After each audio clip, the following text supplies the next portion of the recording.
Games new to me. Please like and subscribe.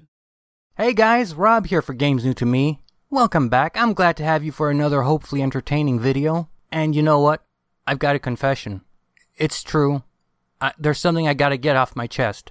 Today, I wanted to talk about console gamers and why I'm one of them. Don't get me wrong, I know all the arguments for PC gaming, better graphics, higher frame rates, smoother gameplay, and I've even heard of better targeting in shooters as well as faster response time. Obviously, the exceptional graphics also help in the sense that you can see your target more clearly from further away. I've only scratched the surface about PC gaming. I mean, I do own a PC that is more than capable of high-end gaming with its NVIDIA EVGA GeForce GTX 980 Ti SC+. Try saying that 5 times fast.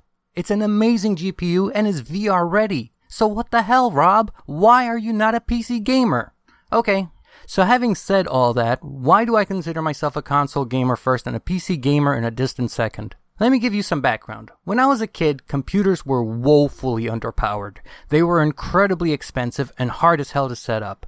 I started out gaming on a Commodore VIC-20. I'm seriously dating myself by telling you this, but who cares, right? The Commodore VIC-20 was the little brother of the Commodore 64, which was more expensive and thus the reason we didn't have one. Buying games for my VIC-20 was no walk in the park. You had to go to an actual brick-and-mortar computer software store, look on the shelves, and the games available were limited in number and prohibitive in price.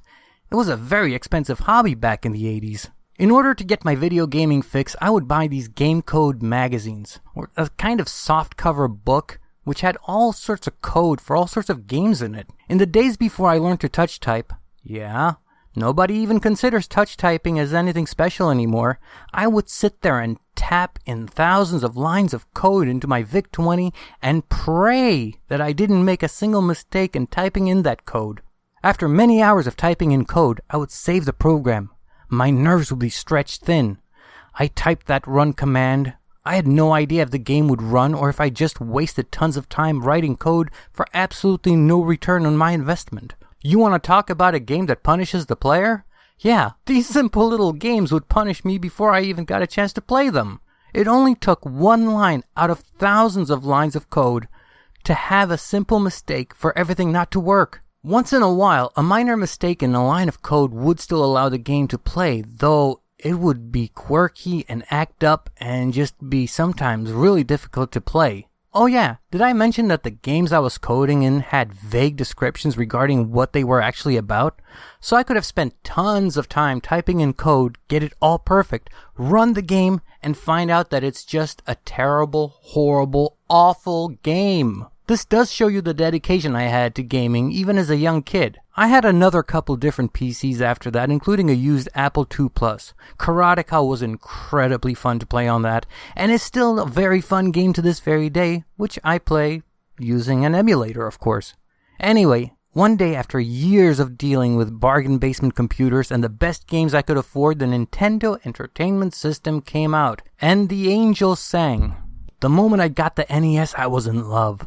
Smooth as silk, for the time, graphics, a controller for comfortable gameplay from my favorite chair or sitting on the floor. Revolutionary! Then, a couple of years later, the Super NES came out, and that was just mind-blowing. I couldn't believe these games, which weren't available on the PC anyway. It wasn't until the mid-90s that PCs started to drop in price and become significantly more powerful.